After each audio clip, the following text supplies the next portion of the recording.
India's auto industry. It is approaching a major transition. In this edition of Big Business Bet, Vikram Gulati, country head, Toyota Kirloskar Motor, talks to WION about how ethanol can be a game changer and if India is ready for large-scale flex fuel adoption.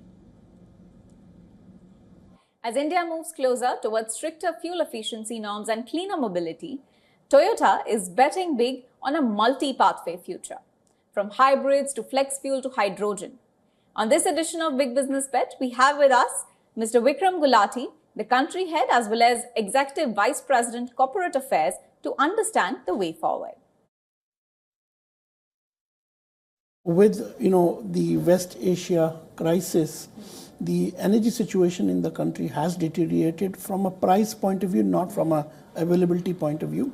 It will place great burden on our fiscal as well as the current account deficit, and therefore there is an urgency amongst all stakeholders to see how we can reduce the dependence on imported fossil fuels. And in that context, ethanol provides an immediate solution at scale and at speed that no other energy format which is indigenous and clean can provide.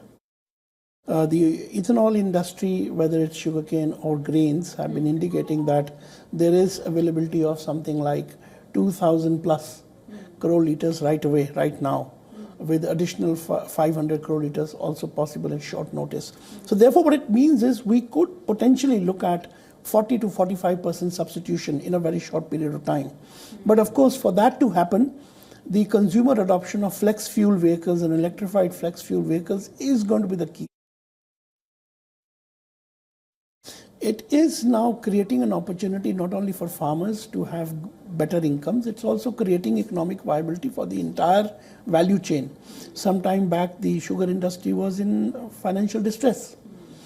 Similarly, the government of India was paying huge amount of money in subsidizing export of sugar or trying to deal with losses on account of lack of storage for grains.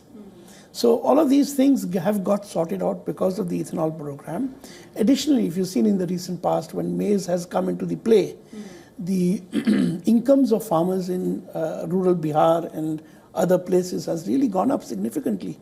So it helps the entire rural economy, because it is a scientific fact that the energy density of ethanol is lower than that of petrol. So the mileage you get is lower.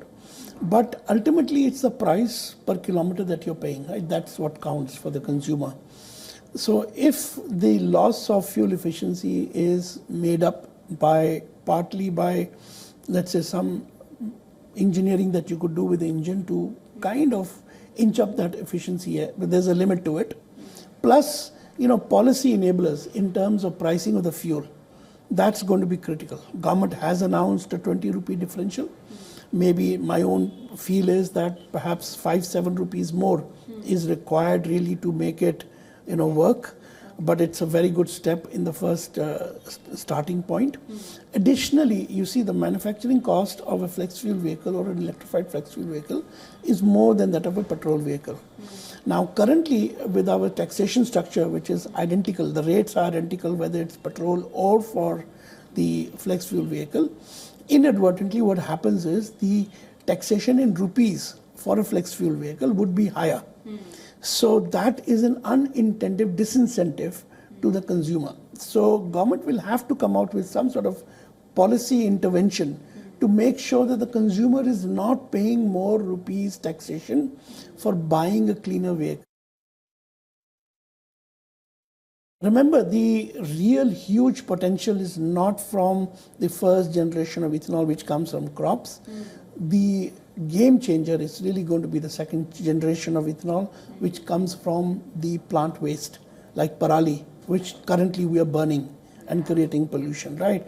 It's a technology that's tested. Right now, there are challenges of economic viability for ethanol that is produced from second generation, but we believe with, again, adequate and right policy interventions, some technology innovations, and with carbon markets coming into play, that can also become economically viable.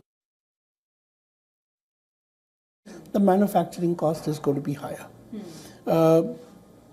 Therefore, it's incumbent upon the industry to take on the responsibility of trying to reduce this gap by either looking at technology interventions or scale play as well as localization.